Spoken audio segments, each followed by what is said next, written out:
নমস্কার বন্ধুরা, আজকে এই ভিডিওর মাধ্যমে আপনারা জানতে চলেছেন 8 পে কমিশন সম্পর্কিত সম্পূর্ণ তথ্য। যারা যারা এখনও পর্যন্ত চ্যানেলটি সাবস্ক্রাইব করেননি এবং বেল বাটনটি প্রেস করেননি, চ্যানেলটি সাবস্ক্রাইব করে বেল বাটনটি প্রেস করে রাখুন নতুন সরকারের নতুন নতুন তথ্য সবার আগে পাওয়ার জন্য। সম্পূর্ণ তথ্য জানতে সম্পূর্ণ ভিডিওটি শেষ পর্যন্ত দেখুন।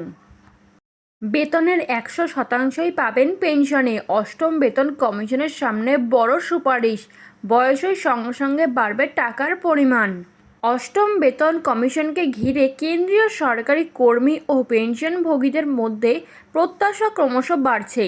বর্তমানে দেশের 50 লক্ষেরও বেশি কেন্দ্রীয় সরকারি কর্মচারী এবং প্রায় 65 লক্ষ পেনশনভোগী রয়েছে, যারা কমিশনের সুপারিশের অপেক্ষা করছেন।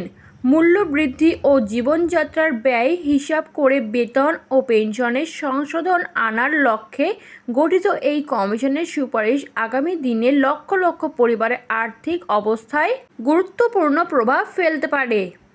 চলতি বছরের জানুয়ারিতে গঠিত অষ্টম বেতন কমিশনকে 18 মাসের মধ্যে সুপারিশ জমা দেওয়ার দায়িত্ব দেওয়া হয়েছে।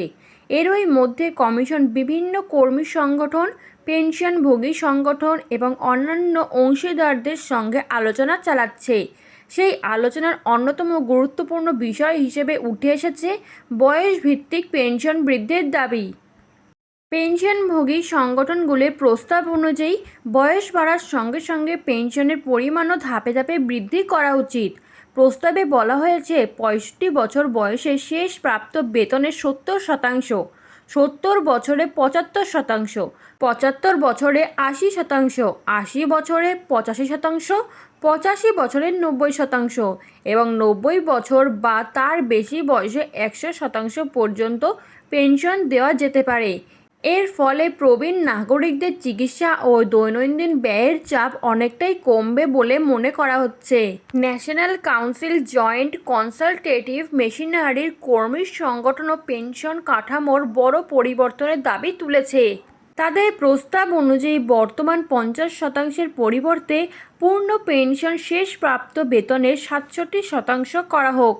পাশাপাশি পারিবারিক পেনশন 30% থেকে বাড়িয়ে 50% করার এবং বর্ধিত পারিবারিক পেনশনের সুবিধা 70 বছর বয়স পর্যন্ত চালু রাখার সুপারিশ করা হয়েছে। যদিও কমিশন এখনও পরামর্শ ও আলোচনা পর্যায়ে রয়েছে, আসলে কি হবে সেটা যদিও এখনও নির্দিষ্ট হয়নি, তবুও বয়সভিত্তিক পেনশন বৃদ্ধির এই প্রস্তাব ইতিমধ্যে অবসরপ্রাপ্তদের মনে নতুন আশার আলো সঞ্চার করেছে। এরকমই আরও নতুন নতুন আপডেট পেতে চ্যানেলটি সাবস্ক্রাইব করে বেল বাটনটি প্রেস করে চ্যানেলটির সাথে যুক্ত থাকুন।